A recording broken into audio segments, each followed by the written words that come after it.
Alicia Cairns. Speaker. And I rise with Sir David Amess's smile, cheek and kindness very much in my heart, and hoping to drive why all of us come here, which is love of constituency, love of country and love of that sense of duty and what we can achieve in this place. I love Rutland, Melton, the Vale and Harborough villages. It is made up of 180 villages that I represent and 3 towns. And we are the place where rugby was truly invented. It is actually a solid wooden beer barrel that they used to tackle over different fields, and the priest came from rugby school, saw the game being played and took it back to rugby, where it was supposedly invented at rugby school. We are also where Sir David Attenborough discovered his love of fossils. You are all very welcome to come fossil searching in my constituency. It is also where the gunpowder plot had some of its meetings in Stoke Dry. I have taken no inspiration from them myself, of course. It is also the home of Stilton and pork pie and Rutland bitter and so many great food and drinks of this country. It is also home to Beaver Castle, where they filmed The Crown. It is also home to an ichthyosaur, the greatest discovery of what is not a dinosaur, but many of you will believe is a dinosaur in many centuries, and also the home of the Rutland mosaic, which has changed our view and understanding of Roman Britain. It is also home to the Hallerton Hoard, which changed our understanding of Iron Age Britain, and it is also the place where the phrase "paint the town red" comes from. There is nowhere quite like Rutland, Melton, the Vale and Harborough villages, and I am truly blessed to be able to raise my children there and live there, but we do have some pressing problems. Rurality is at the core of the issues that I'm going to raise today and those pressures that we face. And the first is transport. We have the A1 going up the east of my constituency, which is one of the accident hotspots in the country. We urgently need it to be made into a full motorway, and we need to get safety improvements up and down the stretch from Peterborough and Blythe to resolve the number of deaths and casualties that are taking place.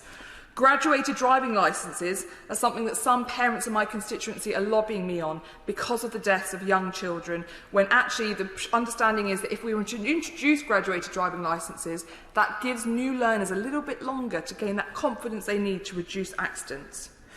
The A52 has an accident hotspot outside the village of Bottisford. It's called the Beaver Junction.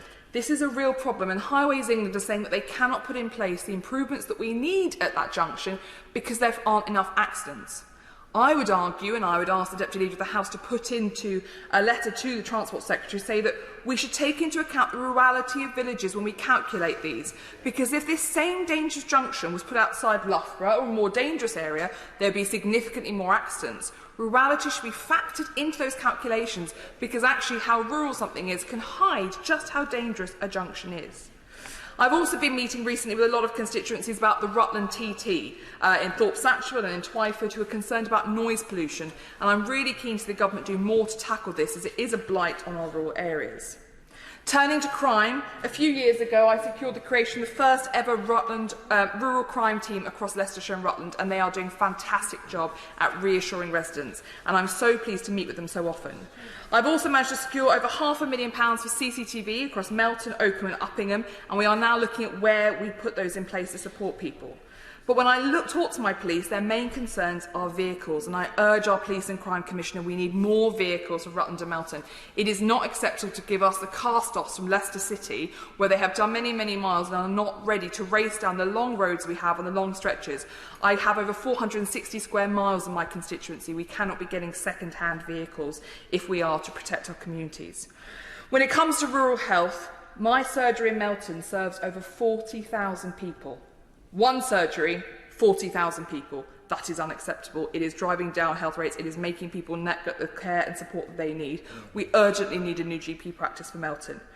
Dental provision, there is not one dental practice in the whole of those 460 square miles taking even pregnant women or children, which they are legally required to do. So the government must step forward and do something around dentistry. Concerningly, our practice in Oakham was recently found to be inadequate. We must also look at what we can do about that. When it comes to the economy, we need more fair funding for Rutland and Leicestershire. Leicestershire is the worst funded county council and Rutland the worst funded unitary in the country. We need a social mobility grant to look at those areas that have the worst social mobility in the country.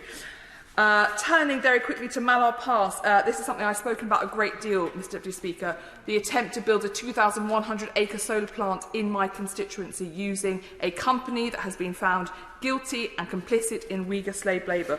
We must do something to tackle this. And I wrap up, Mr Deputy Speaker, because I don't have time to raise very many other things I'd like to raise, with an enormous thank you to my team, Lisa, Helena, Harry, Alex, and that is everyone. I'm having a moment of stupidity. Lisa, Helena, Harry, Emma and Alex, I love you all very much, but I'm clearly having a moment of losing my mind. But I thank you all for all you do, for the difference you make for constituents every single day. Yeah.